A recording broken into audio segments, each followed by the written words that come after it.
Kuna watu walikuwa na haya mambo na Mungu aliwaonyeshia maajabu watu wengine kupitia katika mikono yao. Mmoja ni Abul Yazid al-Bastami. Wakati alipokuwa Iraq amelala usingizi, Mwenyezi Mungu akamnyanyua daraja kwa kumtuma aende kanisani tu kwenda kufanya da'wa kwa usiku mmoja tu, awaongoze watu. Na mtume anamwambia Saidina Ali, li an yahdi Allahu bika rajulan wahidan khairun min humurin na'im, ili Mungu aongoze mtu mmoja tu kupitia kwako, basi hilo ni bora kuliko kupewa ngamia 100, tena wale wekundu. Ngamia 100 wakati wa mtume, tena ngamia wekundu walikuwa ghali kuliko ngamia yote. Sasa ikiwa Mungu atajalia mtu mmoja tu akaongoka kwa kukusikia wewe, au ikawa wewe ndo sababu ya kumuongoza mtu yule, basi ni bora kuliko angalau ungepewa ngamia 100. Abul Yazid amelala usingizini, anamsikia mwenye kunadi ananadi, anamwambia ya Abul Yazid, inna al-laylata Eidun Nasara. Ewe baba Yazid, usiku wa leo ni usiku ambao wanasherehekea Wakristo. Faqum wadhhab ila dirihim, nyanyuka nenda katika nyumba yao ya ibada. La'alla Allah yaftahu bainaka wa bainahum, huenda Mungu akakufungulia baina yako na baina yao, ukapata sababu wewe wa kumuongoza japo mtu mmoja katika kanisa. Akasimama, akatawadha, akaondoka mpaka akaingia katika kanisa. Kanisa limejaa wafuasi. Baba au father au padri amesimama, anataka kuomba dua, anataka kuongoza sala. Anamuona Abul Yazid anaingia katika kanisa, akasita kidogo, kwa sababu nyinyi Waislamu mnaogopwa sana katika ulimwengu huu. Mnaogopewa na viumbe vyovyote vingine ambavyo havijapata neema ya Uislamu, au walioujua Uislamu lakini wakawa wanaficha. Na miongoni mwa watu walioujua Uislamu na wakawa wanaficha ni Manasara na Mayahudi. Na mapadri hawa wanaoongoza misa wanaujua Uislamu vizuri. Ndio maana baadhi ya watu waliosilimu wanasimulia visa vyao kabla ya kusilimu. Mmoja wao anasema, kabla ya kusilimu kwangu ilibidi niakhirishe kila siku, nataka kusilimu lakini kifikiria mshahara ninaolipwa na akhirisha. Nataka kusilimu, siku hiyo natia nia hasa, bwana leo naenda kutamka shahada, lakini hawa Waislamu hawa watanilipa mshahara kama nilikuwa ninalipwa kanisani? Hapo narudi nyuma. Kwa sababu ukiwatizama mashekhe wa Kiislamu, mashekhe wazuri kuliko wote ni wale ambao kazi yake na maraka mawili, tena yamelenga katika makalio yake mawili. Huyo ndo shekhe mcha Mungu kuliko wote. Sasa mimi padri niache cheo changu, nimelipwa mshahara mnono, nimepewa nyumba nzuri, nimepewa transport, watoto wangu wanasomeshwa, kila kitu. Mimi nikitoa kauli tu kwamba bwana leo amekuja usiku amesema sadaka zetu ni chache, kwa hiyo muongeze sadaka zenu, watu watakurupuka, watatoa masadaka, na masadaka yote yale yataishia kwangu. Nikitoa kauli hiyo tu basi. Sasa nikienda kwa Waislamu nitakwenda kupata nini? Watanilipa nini mimi? Takufa maskini tu. Anaakhirisha mpaka mara 17, anasema ameakhirisha kusilimu. Mwisho akasema basi potelea mbali, itakavyokuwa mshahara nikose, nyumba nzuri nikose, gari nzuri nikose, lakini nipate uzima wa milele ambao ni kumwamini Muhammad kwamba ni mtume na kuamini kwamba la ilaha illa Allah. Baadaye wanasema Abul Yazid ameingia katika kanisa, padri amesimamisha ibada, anasema wallahi siwezi kuzungumza kwa sababu nitafedheheshwa leo. Bainana rajulun muhammadiyun dakhala ad-dira alaina, kuna mtu hapa katika wafuasi wa Muhammad kaingia, si mfuasi wetu huyo, mpaka atoke, akitoka nitazungumza chochote. Wanafunzi wakamtizama, wakamuuliza, father, wama adraka annahu muhammadi, umejuaje kwamba huyu ni mfuasi wa Muhammad? hebu tupe siri ya wafuasi wa Muhammad wako vipi, wana sura gani? Utamjuaje kwamba huyu ni mfuasi wa Mtume Muhammad? Akamwambia, ya abnai inna atba'a Muhammadin simahum fi wujuhihim min athari sujud. Wafuasi wa Muhammad wana alama katika vipaji vyao vya uso kwa athari ya kusujudu mara kwa mara. Wana alama katika vichwa vyao, wana alama katika miguu yao kwa wingi wa kusujudu mpaka imetoka alama kwa sababu ya sijda. Na huyu na ana alama hiyo, kwa hiyo si wetu huyo. Akamwambia, basi mtoeni tuanze ibada yetu. Wanafunzi wakasimama. Akamwambia, bwana tunakuomba utoke, very polite message tunakupa, nenda zako, tuache tuendelee na ibada zetu. Abu Yazid akasema, wallahi lan akhruja min hadha almakan hatta yahkum Allahu baini wa bainakum. Na hapa leo sitoki mpaka Mungu atoe hukumu kati yangu na kati yenu. Si hii ni dini? Si mnamwabudu Mungu? Hamutaki na mimi niwe mfuasi wenu? Na mimi nimekuja kusherehekea kitu mnachosherehekea, niko pamoja nanyi. Zungumza, pengine utanivuta mazungumzo yako niingie katika sehemu ambayo wewe upo. Sasa unaogopa nini? Na mwenye haki anaogopa. Sema na mimi nitasikia ukweli wenu uko vipi. Wakamwambia, illam takhruj sanuwajjihu ilayka al-as'ilata in ajabtaha sallamta alayna wa in lam tujib an wahidatin minha lam takhruj illa mahmulan ala aktafina qatilan. Sasa sisi tutakupa mtihani, kama hutaki unataka kubakia tukuulize masuala ukubaliane nasi. Ukiyajibu maswali yote utasalimika, lakini ukiacha moja tu tunakukata kata vinyama vinyama na tutakubeba hapa ukiwa maiti. Umekubali? Akasema nimekubali. Sasa anajihatarisha, ana wasiwasi kwa sababu Mungu amemurika katika moyo wake. Wa sharaha Allahu sadrahu faman yuridillahu an yahdiyahu yashrah sadrahu lilislam ومن يريد أن يضله يجعل صدره ضيقا خرجا كأنما يصعد في السماء. Anayetaka kuongozwa na Mungu, Mwenyezi Mungu anasema yashrah sadrahu lilislam, kifua chake na kikunjua, ako hana wasiwasi. Sasa alijuaje huyu kwamba masala yote atakayoulizwa atajibu?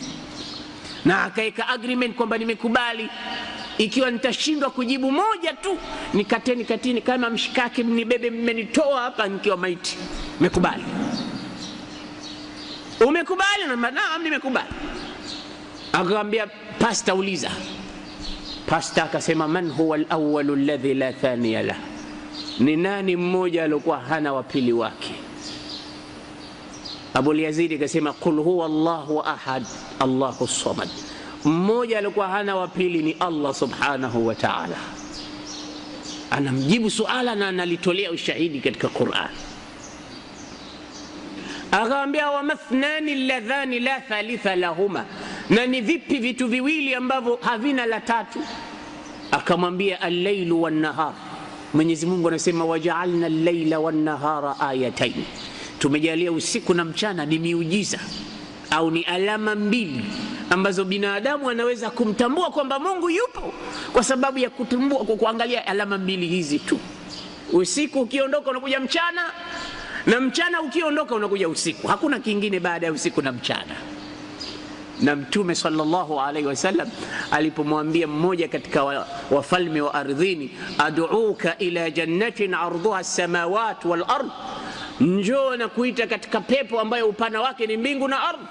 Huyu mfalme alishangaa, akamwambia, undhuru ila Muhammadin yaz'umu annahu yad'uni ila jannatin arduha as-samawat wal ard fa aina an-nar. Mtizameni Muhammad alivyojisahau, ananiambia kuna pepo eti kama mfano wa mbingu na ardhi upana wake. Sasa kama hiyo ndo pepo tu, huo moto utakaa wapi basi? Anamuuliza, pepo kama mbingu na ardhi, sasa moto uko mahala gani? Mtume akaletea habari na alomtuma barua, akamwambia, ya Rasulullah, ulomtumia barua ukamwambia na kuita katika pepo ilikuwa kama mfano mbingu na ardhi, anakuuliza je, moto utakuwa wapi? Tizama mtume alofunguliwa na yeye kifua chake kikakunjuliwa, jawabu lake lilikuwa nini? Akamwambia nenda kamwambie, fa aina takunu al-lailu idha ja'at an-nahar, usiku unajificha wapi unapoingia mchana, na mchana unajificha wapi unapokuja usiku. Ndio ule. Lakini ukija usiku mchana unajitenga, na ukija mchana usiku unafanyaje?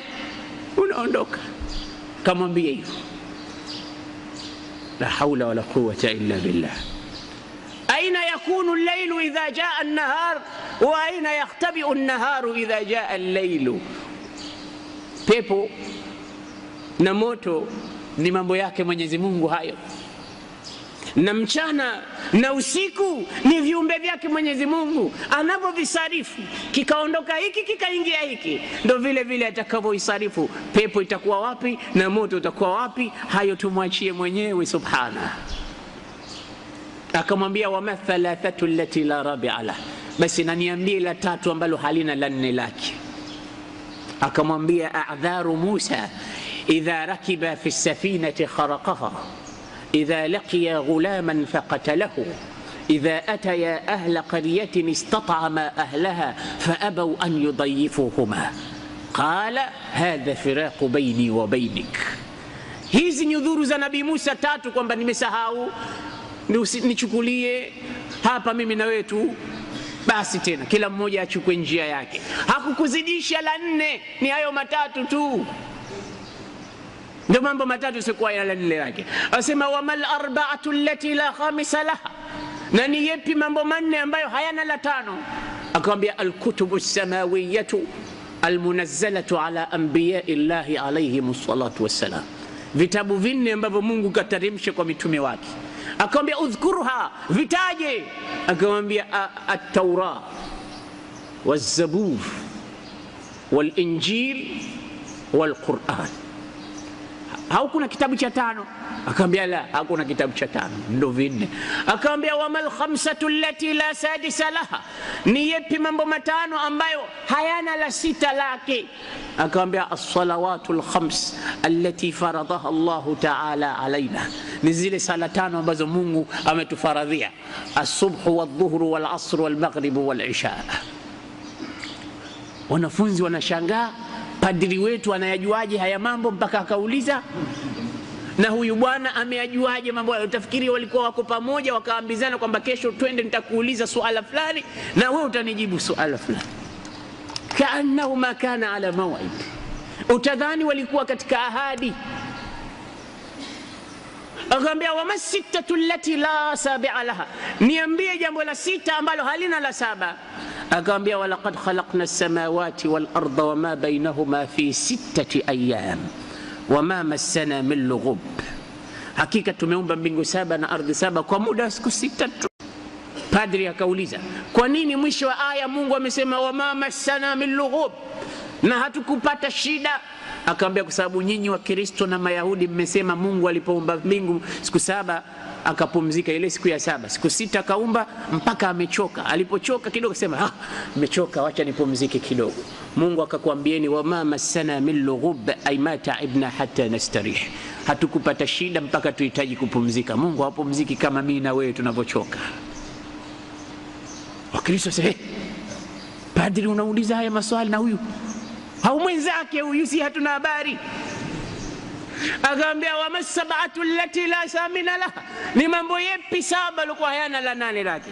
Akamwambia alladhi khalaqa 7 samawatin tibaqa, Mungu ameumba mbingu 7 tabaka tabaka. Wama thamaniyatu allati la tasi'a laha, ni yepi mambo 8 ambayo hayana la 9?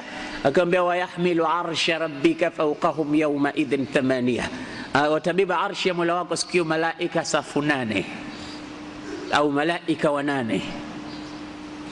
Wama tis'atu allati la ashira laha, ni yepi? Ma hiya almu'jizat at-9, kuna miujiza 9, itaje ni miujiza gani? Akamwambia ni miujiza ya Musa. Akamwambia itaje?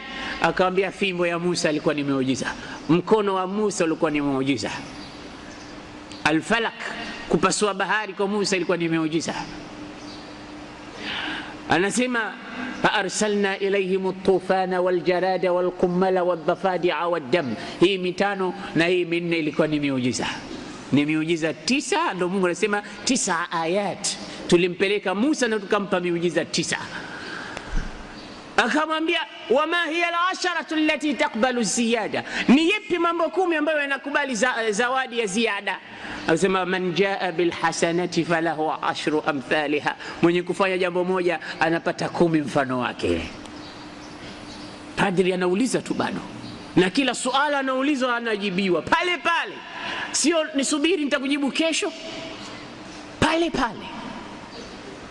Baadaye akamuuliza akhbirni an qabrin sara bi sahibi, nipe habari kuna kaburi lilitembea na mtu wake. Sasa anamuuliza mafumbo, lipo kaburi lilitembea na mtu yumo ndani? Kaburi gani lilitembea na mtu ndani? Sio kaburi. Akamwambia ni Nabii Yunus alipomezwa na papa au chewa, ikawa yule papa anazunguka naye kule katika bahari, anakwenda naye huku na huku na huku, Yunus ndani ananadi la ilaha illa anta subhanaka inni kuntu minadh-dhalimin. Ikawa ndo kaburi lile kama mtu aliozikwa mule ndani, anazunguka na mtu wake ndani. Faltaqamahu al-hut wa huwa mulim. Akamwambia niambie, man humul ladhina sadaqu wa dakhalu an-nar, ni watu gani waliosema ukweli na wataingia motoni pamoja na kusema kweli kwao? Akamwambia nyinyi Mayahudi na Manasara. Akamwambia kwa nini? Akamwambia waqalatil yahudu laysat an-nasara ala shay wa qalat an-nasara laysat al-yahudu ala shay. Nyinyi mmewaambia Mayahudi hamna lolote la sawa, na Mayahudi akakwambia ni nyinyi Manasara hamna lolote la sawa, na kweli nyote hamna ya sawa. Kwa mmesema ukweli lakini mtaingia motoni mwishowe. Wanafunzi wanatikisa vichwa vyao. Waman alladhina kadhabu wa dakhalu aljanna, na ni wapi walosema uongo wakaingia peponi? Akaambia ikhwatu Yusuf, ni ndugu zake Nabii Yusuf. Ja'u abahum isha'an yabikun faqalu ya abana inna dhahabna nastabiqu wa tarakna Yusufa 'inda mata'ina faakalahu adh-dhi'b. Ndugu zake Yusuf walimdanganya baba yao, akamwambia ameliwa na mbwa mwitu. Akalahu adh-dhi'b, kaliwa na mbwa mwitu mwanao, na kumbe hakuliwa na mbwa mwitu. Mwisho akhirul mataf akamwambia la tathriba alaykum al-yawma yaghfiru Allahu lakum. Yusuf kawaombea, na baba aliwaombea msamaha, Mungu atakusameheni, na mwenye kusamehewa na kuombewa na mtume atakubaliwa. Kwa hiyo hawamesamehewa makosa yao pamoja na yale walioyafanya. La tathriba alaykum Allah yaghfiru, la tathriba alaykum al-yawma yaghfiru Allahu lakum, Mungu atakusameheni. Wamesema uongo lakini Mwenyezi Mungu atawasamehe. Sasa tuambie, wama hiya ash-shajara, huu mti ni mti aina gani? Mti huu fi hadhihi ash-shajara 12 ghusnan, kuna branchi 12 katika mti mmoja, lakini una matawi 12. Fi kulli ghusnin 30 waraqa, katika kila tawi moja kuna majani 30. Fi kulli waraqatin 5 thamarat, katika kila jani moja kuna matunda 5. 3 fi dhilli wa 2 fi shams, matunda 5, 3 yako katika kiza, yani yako katika kivuli, na 2 yako katika jua. Tuambie ni mti aina gani huo? Abu Yazid akasema huo mti unaosema ni mwaka. Hadhihi shajara hiya sana, huo mti ni mwaka. Anasema fi hadhihi shajara 30 ghusnan, katika mti kuna matawi 12, maana yake katika mwaka kuna miezi 12. Fi kulli ghusnin 30 waraqa, katika kila tawi moja kuna majani 30, maana yake katika kila mwezi mmoja kuna siku 30. Fi kulli ghusnin 5 thamarat, fi kulli waraqa, katika kila jani moja kuna matunda 5, maana yake katika kila siku moja kuna sala 5. 3 fi dhill, matunda 3 yako katika kivuli, maana yake sala 3 ziko katika kiza, asubuhi na magharibi na isha. wathnani fi shamsi, na matunda mawili yako juani. Manake sala mbili ziko katika jua, alasiri na dhuhuri. Akamwambia umemaliza maswali yako? Akamwambia nimemaliza. Akamwambia basi na mimi nikuulize swali, lakini mimi sikuulizi maswali yote hayo ulouliza kama wewe, mimi nitakuuliza swala moja tu. Kasema is'al ma badalak, uliza.